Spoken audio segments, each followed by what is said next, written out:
Welcome you all to PNS education YouTube channel. दोस्तों, आप सभी का बहुत डिमांड था कि जो supreme court junior court assistant का 2017 का पेपर है उसका सॉल्यूशन लाया जाए। ठीक है, तो वैसे मैंने प्रीवियस ईयर पेपर डिस्कस किया हुआ है पिछले वीडियो में, लेकिन इस वीडियो में मैं शुरू कर रहा हूँ जीके का पेपर डिस्कशन, जिसमें मैं सारी जो जीके क्वेश्चन आई थी उसका आपसे डिस्कशन करने वाला हूँ। चलिए वीडियो को शुरू करते हैं। यहाँ पे हम टोटल 25 क्वेश्चन पूछे गए थे, वो सभी क्वेश्चन को इसमें डिस्कस करेंगे। यहाँ पर देखिए, सबसे पहला जो क्वेश्चन था वो था द जजेज of supreme court hold the office till they reach the age of, यानी कि जो सुप्रीम कोर्ट के जज होते हैं वो कितने वर्ष तक, कितने एज तक ऑफिस में होल्ड कर सकते हैं, यानी कब तक काम कर सकते हैं। इसका करेक्ट आंसर जो होगा वह 65 ईयर्स होगा। जो सुप्रीम कोर्ट के जज होते हैं वह सुप्रीम कोर्ट के जज 65 ईयर्स तक जब तक नहीं होते हैं वह रिटायर नहीं होंगे। ठीक है, यानी कि उनका अधिकतम एज जो होता है 65 ईयर्स तक होता है। अगर इससे जुड़े हुए कुछ और हम बात करें तो सुप्रीम कोर्ट में अगर बात करें टोटल अभी 33 नंबर ऑफ जजेज हैं। ठीक है, सुप्रीम कोर्ट का जो नियुक्ति किया जाता है यानी कि अपॉइंटमेंट किया जाता है वो प्रेसिडेंट के द्वारा किया जाता है। ठीक है, और साथ ही सुप्रीम कोर्ट के जो चीफ जस्टिस है वो रेजिग्नेशन दे सकते हैं, अपना रेजिग्नेशन जो है अपना वो भी प्रेसिडेंट को दे सकते हैं। तो कुछ ये सारी इंपॉर्टेंट पॉइंट थी सुप्रीम कोर्ट से रिलेटेड। चलिए नेक्स्ट क्वेश्चन देख लेते हैं। नेक्स्ट क्वेश्चन जो है हमारा दोस्तों वह है which one of the flowing committee was constituted in the year 1991 for reforms in tax structure in India. तो टैक्स स्ट्रक्चर के लिए कौन सा यहाँ पे कमेटी है, 4 ऑप्शन दिए गए थे, इसमें आपको बताना है। तो इसका जो करेक्ट आंसर होगा वह हो जाएगा हमारा Chelliah committee. Chelliah committee tax reform के लिए इम्पोर्टेंट है। ठीक, कमेटी से क्वेश्चन यहाँ पर पूछा गया है। बाकी जो ऑप्शन है उनका देख लीजिए। जो नरसिम्हा कमेटी है वो बैंकिंग सेक्टर के रिफॉर्म से रिलेटेड, गडगिल कमेटी जो है वो इन्वायरमेंट से रिलेटेड है, और केलकर कमेटी भी टैक्स रिफॉर्म में पीपीपी मॉडल पे रिलेटेड है। पीपीपी मॉडल क्या होता है? पीपीपी होता है पब्लिक प्राइवेट, ठीक है, पब्लिक प्राइवेट करके, यानी कि जो सरकारी है और प्राइवेट है इसका कैसे समावेशन किया जाए, इसके लिए केलिकर कमेटी जो है 2015 में बनाई गई थी। तो ये सारा जो इम्पोर्टेंट पॉइंट है इस पार्टिकुलर क्वेश्चन से रिलेटेड है, आप समझ गए होंगे। कुछ और इम्पोर्टेंट जो कमेटी है वो यहाँ पर देख लीजिए। सबसे पहला है बलवंत राय मेहता समिति। ठीक है, बलवंत राय मेहता कमेटी। यह कमेटी जो है वह पंचायती राज से रिलेटेड है, यानी कि जो पंचायती व्यवस्था है उससे रिलेटेड बलवंत राय कमेटी है। उसके बाद है आपका एक committee Lodhi committee. Lodha committee जो है आपका क्रिकेट रिफॉर्म से रिलेटेड। तो ये सारा भी आप याद रखिएगा, एग्जाम में अक्सर पूछे जाते हैं इससे रिलेटेड क्वेश्चन। ठीक है, चलिए आगे बढ़ते हैं। आगे जो क्वेश्चन पूछा गया था, in India tropic of cancer does not pass through which of the following state. 4 option दिए गए थे, राजस्थान, छत्तीसगढ़, मिजोरम और मेघालय। तो यहाँ पर जिस स्टेट से नहीं पास करता है वह होगा मेघालय। यहाँ पर पिक्चर में भी आप देख सकते हैं जो आपका ट्रॉपिक ऑफ कैंसर है कुछ इस तरह से गुजरात, महाराष्ट्र, छत्तीसगढ़, झारखंड, वेस्ट बंगाल और त्रिपुरा, मिजोरम से पास करती है। ठीक, यहाँ पर देख सकते हैं किस किस स्टेट से पास करती है। वह है गुजरात, राजस्थान, मध्य प्रदेश, छत्तीसगढ़, झारखंड, वेस्ट बंगाल, त्रिपुरा और मिजोरम। ये सारा आप याद रखिएगा। कुल 1 2 3 4 5 6 7 8 टोटल 8 स्टेट से पास करती है। तो इससे जो क्वेश्चन पूछा जाता है वो इस प्रकार पूछा जा सकता है कि आपका ट्रॉपिक ऑफ कैंसर कितने स्टेट से पास करता है, वो एक क्वेश्चन हो गया। उसमें फिर पूछ लेगा आपसे किस स्टेट से पास करता है, ये सारे स्टेट आप याद रख सकते हैं। ठीक है, जो ट्रॉपिक ऑफ कैंसर होता है दोस्तों 33.5 डिग्री नॉर्थ को हम लोग ट्रॉपिक ऑफ कैंसर बोलते हैं, TOC। ठीक है, और जो 33.5 डिग्री साउथ है उसको क्या बोलते हैं, ट्रॉपिक ऑफ कैप्रिकॉर्न बोला जाता है। तो ये भी आप याद रखिएगा। ठीक है, चलिए आगे बात कर लेते हैं। The axis of earth is stated to inclined at 66.5 degree, यानी कि 66.5 डिग्री पे आपको मालूम हुआ कि हमारा जो अर्थ है वह टिल्टेड है। ठीक है, हमारा जो अर्थ है वह 66.5 डिग्री पे टिल्टेड है। और ये क्वेश्चन पूछा गया with respect to which of the following does the axis of earth form this angle. तो किससे रिलेटेड ये एंगल बनाता है, तो इसका आंसर हो जाता है प्लेन ऑफ इक्लिप्टिक। ये जो हमारा होता है ना, ये जो लाइन खींचा हुआ है यही प्लेन ऑफ इक्लिप्टिक होता है, और इसी के रिगार्डिंग हमारा यहाँ पर आप देख सकते हैं कि 66.5 डिग्री का एंगल बनता है। ठीक, इसमें इक्वेटर आपको मालूम होगा 0 डिग्री को इक्वेटर कहा जाता है। ट्रॉपिक ऑफ कैंसर आपको मालूम होगा कि 33.5 डिग्री को ट्रॉपिक ऑफ कैंसर कहा जाता है, और आर्कटिक सर्कल और अंटार्कटिक सर्कल 66.5 डिग्री को कहा जाता है। ठीक, ये इंपॉर्टेंट पॉइंट इससे रिलेटेड है। आइए नेक्स्ट क्वेश्चन देख लेते हैं। जो नेक्स्ट क्वेश्चन है वह है Indira Gandhi canal originates from which of the following, which one of the following, यानी कि इंदिरा गांधी जो कैनाल है, इंदिरा गांधी जो नहर, वो किससे ओरिजिनेट होता है? इसका करेक्ट आंसर हो जाएगा हरिके बैराज, यानी कि हरिके जो बांध है उससे रिलेटेड। ठीक है, उससे ओरिजिनेट होता है इंदिरा गांधी कैनाल। चलिए नेक्स्ट क्वेश्चन की तरफ बढ़ते हैं। नेक्स्ट क्वेश्चन है the process of photosynthesis is most active in dash region of the spectrum, यानी कि आपको मालूम होगा एक स्पेक्ट्रम होता है कलर का, उससे किस रीजन में फोटोसिंथेसिस सबसे एक्टिव होता है। ठीक है, तो इसका करेक्ट आंसर हो जाता है ग्रीन और रेड। जैसे कि मालूम होगा आपको ग्रीन लीफ का कलर होता है, इससे आप याद रख सकते हैं ग्रीन और रेड। ठीक है, तो ये भी क्वेश्चन आपका पूछा गया। ये जो सारे क्वेश्चन है वो 2017 में पूछे गए थे, वही आपके क्वेश्चन है। तो आप यहाँ पर इससे ये भी आइडिया लगा सकते हैं किस प्रकार के क्वेश्चन आपसे एग्जाम में पूछे जा रहे हैं। चलिए नेक्स्ट क्वेश्चन की तरफ बढ़ते हैं। नेक्स्ट क्वेश्चन है inside the human body human blood does not coagulate due to the presence, यानी कि जो ब्लड होता है हमारे शरीर में वह जमता नहीं है। वह किसके कारण नहीं जमता है? वह होता है हेपारीन के कारण। ठीक है, हेपारीन के कारण हमारा बॉडी में जो ब्लड होता है वह कोगुलेट नहीं करता है। ठीक, चलिए आपको मालूम होगा कि ब्लड से रिलेटेड आपको यहाँ पे जो पॉइंट है वो याद रखना है कि 4 प्रकार के ब्लड होते हैं, ए बी और ओ ब्लड ग्रुप। ठीक, जो ओ ब्लड ग्रुप होता है वो यूनिवर्सल एक्सेप्टर होता है, यानी कि ये किसी से भी ब्लड ले सकता है। ठीक है, और जो ए बी ग्रुप होता है वह यूनिवर्सल डोनर होता है। ठीक है, ये भी सवाल इससे इंपॉर्टेंट पूछे जाते हैं। ठीक है, ब्लड में जो 3 होता है आपको, एक आरबीसी होता है, एक डब्ल्यूबीसी होता है और एक प्लेटलेट्स होता है, ये आप याद रखिएगा। चलिए आगे बढ़ते हैं। नेक्स्ट क्वेश्चन है which of the following is the largest land locked country in the world, यानी कि कौन सा जो कंट्री है वो लार्जेस्ट लैंड लॉक्ड है? अफगानिस्तान, चाइना, कजाकिस्तान और मंगोलिया। तो इसका करेक्ट आंसर हो जाएगा मंगोलिया, जो कि जब आप वर्ल्ड मैप देखेंगे तो चाइना के उधर पड़ता है आपका मंगोलिया, तो वह लार्जेस्ट लैंडलॉक्ड कंट्री है। इसमें अफगानिस्तान भी एक लैंडलॉक्ड कंट्री है और कजाकिस्तान भी लैंडलॉक्ड कंट्री है। अगर आपसे 4 ऑप्शन दे दिया जाए, ठीक है, और उसमें पूछा जाए कि कौन सा लैंडलॉक्ड कंट्री है, तो आप याद रखिएगा अफगानिस्तान एक लैंडलॉक्ड कंट्री है, कजाकिस्तान भी लैंडलॉक्ड है, मंगोलिया भी है, चाइना लैंडलॉक्ड कंट्री नहीं है। ठीक है, चलिए आगे बढ़ते हैं। आगे जो क्वेश्चन था इंपॉर्टेंट डेट से क्वेश्चन पूछा गया था। Every year international cancer day is observed on, तो यूनिवर्सल कैंसर डे कब मनाया जाता है? वो मनाया जाता है 4 फरवरी को।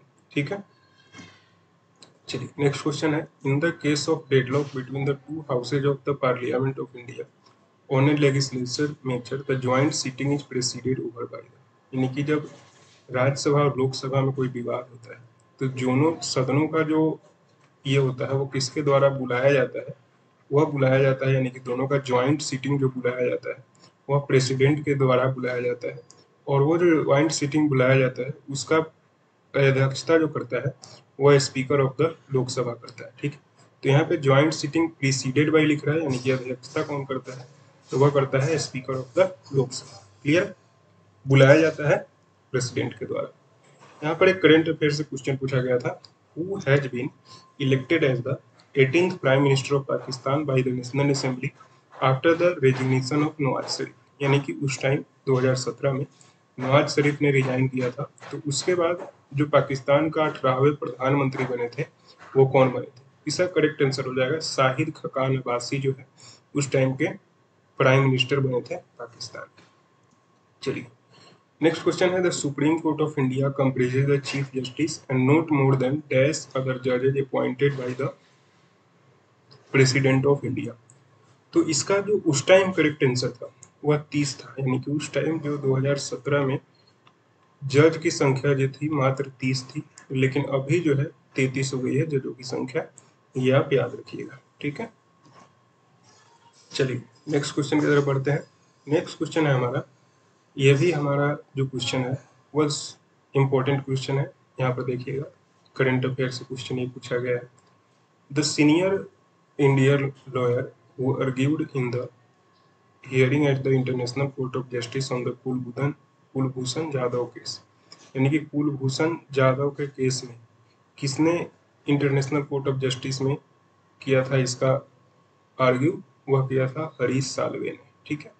एक इम्पोर्टेंट पॉइंट, जो इंटरनेशनल कोर्ट ऑफ जस्टिस है उसका हेड क्वार्टर कहाँ पे है, ये सवाल पूछा जाता है।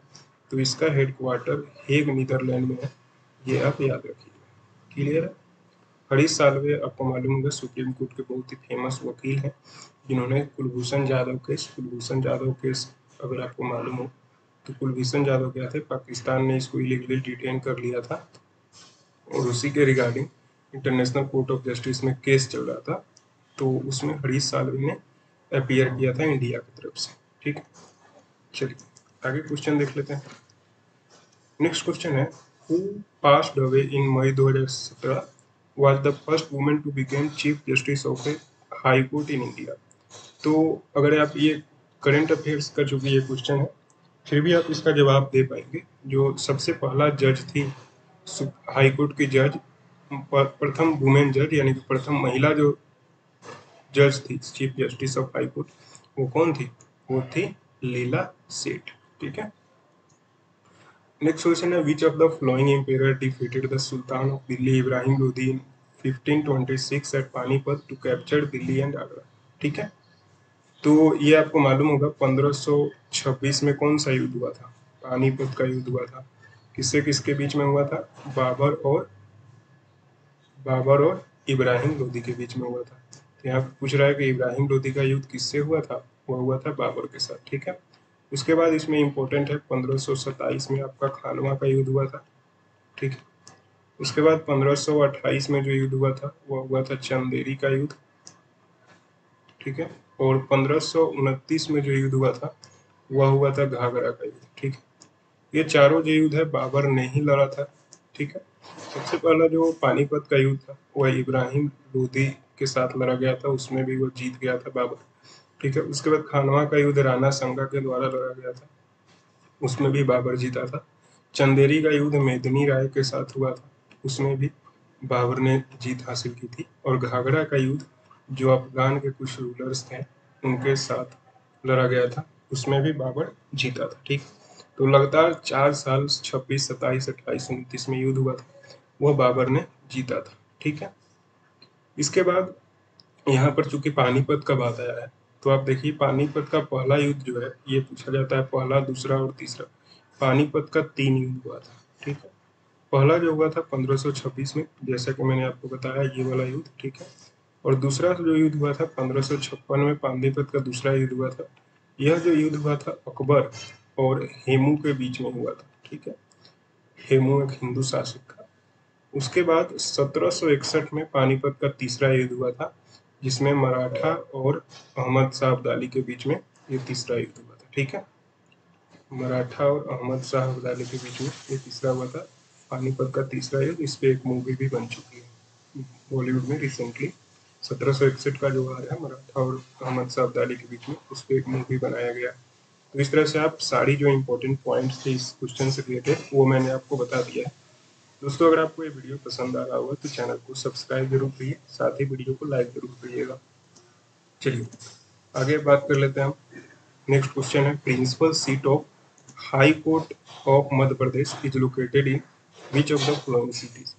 तो जो अलग अलग राज्य हैं उन सभी के हाई कोर्ट अलग अलग जगहों पे है।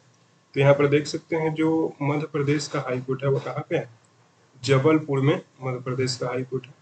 और बिलासपुर की अगर बात करें तो बिलासपुर में छत्तीसगढ़ राज्य का हाई कोर्ट का जो प्रिंसिपल सीट है वो है। ठीक। तो इस तरह से सारी चीजें हैं। इस क्वेश्चन से रिलेटेड जो चीज था मैंने आपको समझा दिया। चलिए नेक्स्ट क्वेश्चन है आपका, एक करंट अफेयर से रिलेटेड क्वेश्चन है। Who among the following has been appointed as the chairman of the central board of certification in August 2017 by the ministry of information and broadcasting. तो ministry of information और broadcasting के द्वारा किनको उस time 2017 में CBFC यानी कि central board of film certification का चेयरमैन बनाया गया था। तो ये उस टाइम के करंट अफेयर्स से रिलेटेड क्वेश्चन है। ये बनाया गया था पहलाज निहलानी को। ठीक है, चलिए नेक्स्ट क्वेश्चन है, the Indian national Congress adopted A resolution in its historic dash session in 1929 calling for पूर्ण स्वराज फ्रॉम ब्रिटिश। तो 1929 में किस सेशन में जो इंडियन नेशनल कांग्रेस है उन्होंने पूर्ण स्वराज का लिया था? ठीक है, तो यह हुआ था लाहौर के अधिवेशन में 1929 में। लाहौर अधिवेशन हुआ था 1929 में। जो इंडियन नेशनल कांग्रेस है उसके प्रेसिडेंट कौन थे, ये आपको कमेंट सेक्शन में बताना है, क्योंकि ये बहुत ही इंपॉर्टेंट क्वेश्चन पूछा जाता है। ठीक है, चलिए आगे बढ़ते हैं। In which city of Karnataka is the historical place Hampi located, यानी कि जो हम्पी है वह कर्नाटक के किस शहर में है? तो यह आपका बीजापुर शहर में है कर्नाटक के। ये आपको याद रखना है। ठीक है, ये सारी चीजें आप देख सकते हैं और इससे आप ये भी आइडिया लगा सकते हैं कि आपका जो इस बार क्वेश्चन पूछा जाएगा वो कुछ इसी प्रकार का होने वाला है। तो ये सभी ध्यान में रखिएगा आप। ठीक है, चलिए नेक्स्ट जो क्वेश्चन है उस पर हम बात कर लेते हैं। नेक्स्ट क्वेश्चन है, who was the president of constituent assembly of India? तो कॉन्स्टिट्यूएंट असेंबली के कौन थे प्रेसिडेंट? तो इसका जो करेक्ट आंसर है वह है राजेंद्र प्रसाद। ठीक है, राजेंद्र प्रसाद कॉन्स्टिट्यूएंट असेंबली के प्रेसिडेंट थे, लेकिन जो टेम्पररी प्रेसिडेंट बनाए गए थे, लगभग 11 दिनों के लिए मात्र प्रेसिडेंट रहे थे, वह रहे थे सच्चिदानंद सिन्हा। ठीक है, और इसमें कुछ इंपॉर्टेंट है जो बार बार एग्जाम में पूछा जाता है। ड्राफ्टिंग कमेटी के अध्यक्ष जो थे, ड्राफ्टिंग कमेटी के, वह थे आपके भीमराव अंबेडकर। तो ये आप याद रखिएगा। ठीक है, चलिए आगे बढ़ते हैं। नेक्स्ट क्वेश्चन है, the most famous musician at the court of Mughal emperor Akbar was Tansen, his original name was. यानी कि जो तानसेन अकबर के कोर्ट में रहता था, एक बहुत ही अच्छा म्यूजिशियन थे तानसेन, उनका ओरिजिनल नाम क्या था? तो इसका करेक्ट आंसर हो जाएगा राम तानु पांडे। ठीक है, एक और क्वेश्चन पूछा जाता है कि जो बीरबल का ओरिजिनल नाम क्या था? तो ये मैं थोड़ा मिस कर रहा हूँ, लेकिन जैसा मुझे याद है इसका महेश दास नाम था बीरबल का। आप वैसे कमेंट सेक्शन में मुझे बता सकते हैं कि इसका ओरिजिनल नाम बीरबल का क्या था। ठीक है, चलिए नेक्स्ट क्वेश्चन की तरफ बढ़ते हैं। नेक्स्ट क्वेश्चन है, the electrical equivalent of 1 horse power is equal to dash in the international system of units. यानी कि एसआई यूनिट में जो 1 हॉर्स पावर होता है वह कितने वाट के बराबर होता है? तो यह हॉर्स पावर 746 वाट के बराबर होता है। ये वैसे आपको मालूम ही होगा, ये बहुत ही इंपॉर्टेंट क्वेश्चन है, बहुत बार एग्जाम में ये क्वेश्चन रिपीट किया हुआ है, तो ये आप जरूर याद रखिएगा। ठीक है, नेक्स्ट क्वेश्चन है, who among the following athletes has won the men's 100 meter sprint at the recently concluded IAF world athletics champion in London? तो 2017 में ये जो वर्ल्ड एथलेटिक्स चैंपियनशिप हुआ था, इसमें किसने जीत दर्ज की थी? ये जीता था उसेन बोल्ट ने 100 मीटर के स्प्रिंट। ठीक है, तो ये आपका उसेन बोल्ट, ये उस समय के करंट अफेयर्स से क्वेश्चन पूछा गया था। अब आ जाइए, नेक्स्ट क्वेश्चन है, where did India and the USA be co hosting the US global entrepreneurship summit in November 2017? ये भी उस टाइम के करंट अफेयर्स से क्वेश्चन है।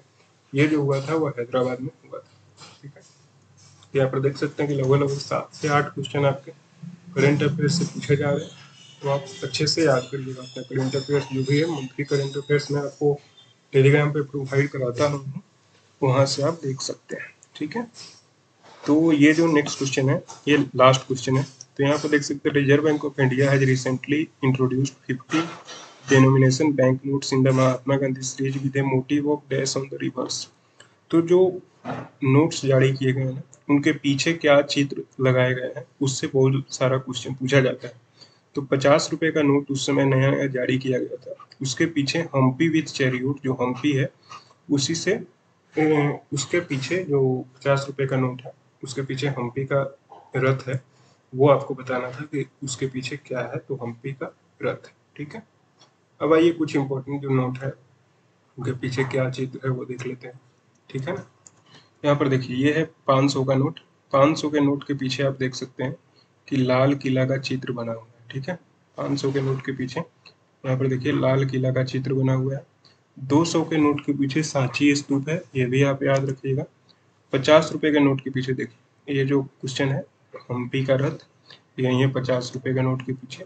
जो 100 रुपए का नोट है उसके पीछे रानी की वाव जो है गुजरात में, उस वो रखा गया है। और 2000 रुपए के नोट में आप देख सकते हैं कि जो मंगल ग्रह भारत का गया हुआ है उसका इसमें चित्रण किया गया है। ठीक है, तो जो जो इम्पोर्टेंट था वो मैंने आपको शेयर कर दिया। ठीक है, आशा करता हूँ दोस्तों आपको ये वीडियो जो है बहुत ही अच्छा लगा होगा। अगर ये वीडियो पसंद आया आपको तो चैनल को सब्सक्राइब जरूर करिए, साथ ही वीडियो को लाइक करिए। ठीक है, और भी मैथ का साथ में जो अलग अलग टॉपिक है, मैथ से क्वेश्चन पूछे गए थे, इन सभी का अगर आप डिस्कशन चाहते हैं तो हमें कमेंट सेक्शन में जरूर बताइएगा। धन्यवाद दोस्तों, मिलते हैं आपसे एक नए पेपर डिस्कशन के साथ नए वीडियो में। तब तक के लिए जय हिंद।